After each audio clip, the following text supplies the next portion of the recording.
So in this video we are going to discuss about the gnathostoma.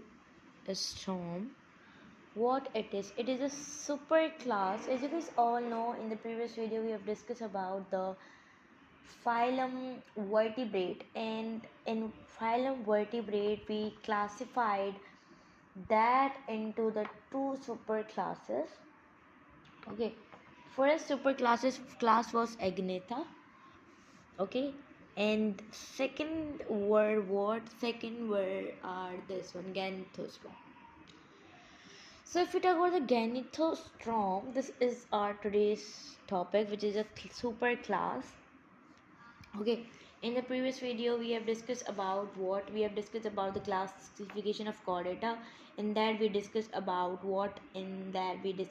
the protochordata, which are basically the acrinia. Okay, and after that we discussed about their superclass craniata. Okay, so that was the invertebrate.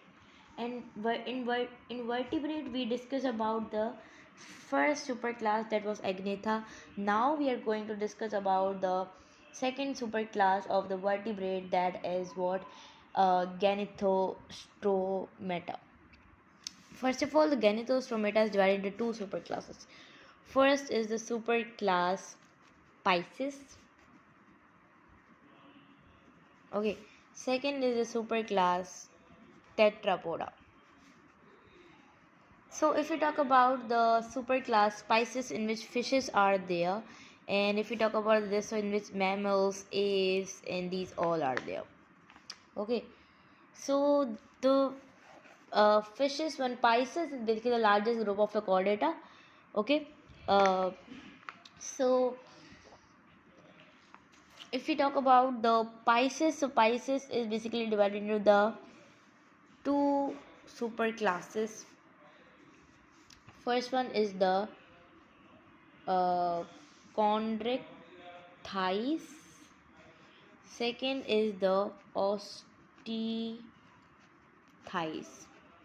So in this video we are going to discuss about the chondrichthyes, then we will discuss about the osteothyes. First of all, if we talk about the cartilaginous fishes, these are the cartilages, which means the soft fishes, soft bone fishes, and these are the bony fishes, meaning hard bone fishes.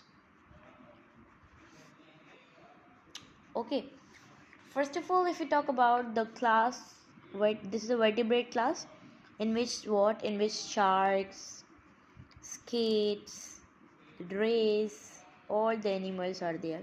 They are called, their body is what they are, the body is covered is evolved with the cartilaginous fishes.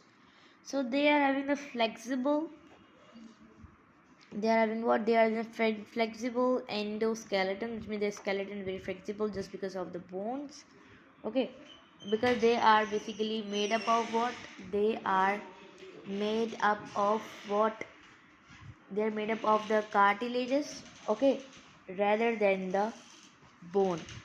So if we talk about the endoskeleton is what? Endoskeleton is basically made up of the you can say that their endoskeleton. For example, this is a fish. So they are basically made up of what? The cartilaginous fishes rather than the bone. So and their exoskeleton, if you talk about, this was an endoskeleton, the cartilages and these all. If you talk about the exoskeleton, which means outside of the skeleton, so they are having the scales. They are having what? They are having the scales. If you talk about the scales, they are basically the tiny sharp enamel are there, denticles. So that scales are called the placoid scales. Okay. And if you talk about the mouth, so their mouth is ventral, which means at the downward side. Ventral mouth. Okay, and if you talk about the fins, so their fins are basically what? Their fins are heteroceral, which means their fins are different. If this one is different, so this one will be different. Heteroceral. Okay, So there are basically 5 pair of gills are there. 5 pair of gills are there, okay, which is used to what for the respiration. And these gills are basically covered by a covering, we are calling that as a operculum, okay. And if we talk about the one thing, that is basically the, you can say that the they are, the fishes are there, like dog fishes, small fishes are there. Dog fishes, we are calling that as a you can say that squaloidin, that is called a dogfish, which is the smallest shark, and we are calling that as a dogfish, a smaller shark. And you can say that the, which is common in what, common in the sea. So that was about the cartilaginous fishes, chondrocytes. Okay, their body is lateral, their skin is very tough because of the placoid scales. Okay, and their pelvic fins, the pectoral fins are there, which basically are the fins that is used for the balance of their, of the fish. Okay, so there are 2 dorsal fins, 2 caudal fin are basically, these are, so that are the caudal fins. Okay, so these caudal fins are heteroceral because they are different, both are different. Okay, and their digestive tract is basically the cloaca, and their stomach shape is basically the J shape. And their heart, if we talk about, there are 2 chamber, one is atrium and a ventricle. They are having the paired R in their heart. They are aortic arc, but they are 5 to 7 pairs.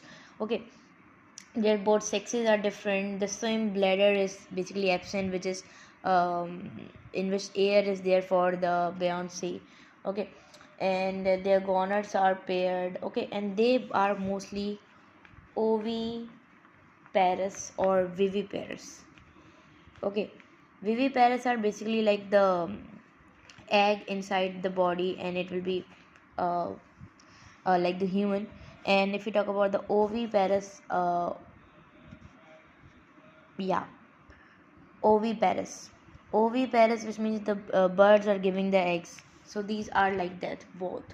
Okay, so these are this was about the fertilization is internal.